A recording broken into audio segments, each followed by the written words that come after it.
because women so-called eliminated from their political, social, economic life. So it's absolutely ignoring or excluding half of the population from that opportunity. The minorities cannot live in peace. We see the girls cannot go to school. We see poor people suffering from poverty. Joining us now to talk to Major General David Fraser, retired CTV military analyst, former commander of NATO forces in southern Afghanistan. Thanks for your time. Well, good to be with you. Do you think you would recognize Afghanistan as it is now from what it was only a year ago? I would probably recognize a lot of things, but I would be utterly devastated and disappointed to see all the progress that was made over 20 years and watch actually this thing revert back to where it was before the international community got there, and to watch a lot of people in despair, women, other groups, the Hazaras, and just watching an economy that is completely just going down the toilet.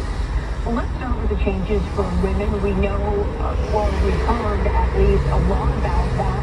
What was it like in your time there? Were things already beginning to change? Absolutely. I mean, we had 6 million children going to school when we were there.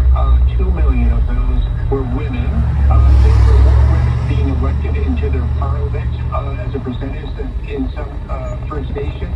And what we were seeing is the Afghans taking a tribal society, making a new society, and showing some progress, albeit slow, but it was improving. And we, over the fighting, there was so much positive things happening. And the fact that I think that the Taliban did not revert themselves, they want to back to free, the international community is indicative of how much progress we were making.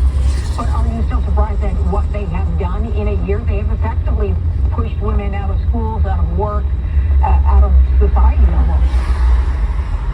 I am not surprised. I am deeply disappointed. I am deeply disappointed, quite frankly, with the Afghan leadership who did not stay and fight for what they were saying that they wanted to do, did not work with the Taliban to legitimize them and give them a voice in parliament.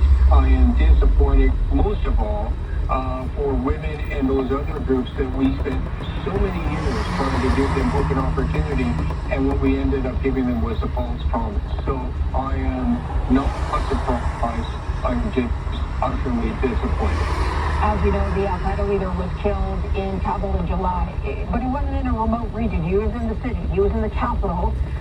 Do you think that is specifically because the Taliban is in charge? Absolutely. I mean, there is no doubt in my mind that when the Taliban took over this country, it created a vacuum for every terrorist organization around the world. ISIS, Al-Qaeda, to get back in there, to rearm, re-equip, retrain, and the fact that this leader was in a very affluent part of Kabul